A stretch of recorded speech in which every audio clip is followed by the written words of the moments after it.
How to reset your mouse on Windows. This tutorial shows you how to fix an unresponsive or misbehaving mouse with a few different fixes.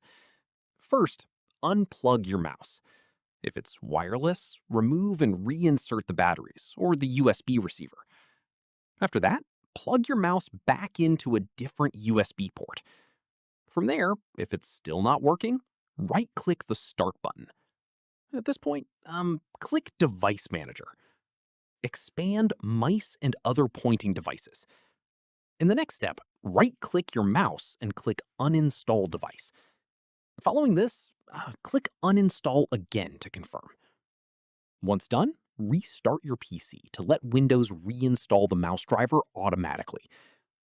From here, if you're using a gaming mouse with custom software, open that app. At this stage, look for a Reset to Default or Restore Settings option within its configuration menu.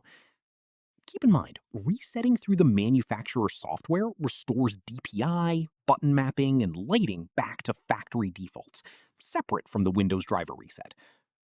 Finally, test your mouse by moving it and clicking to confirm everything responds normally again. And that's it. If this guide helped you reset your mouse on Windows, give it a like, subscribe for more PC tutorials, and tap the bell icon for updates. See you in the next one.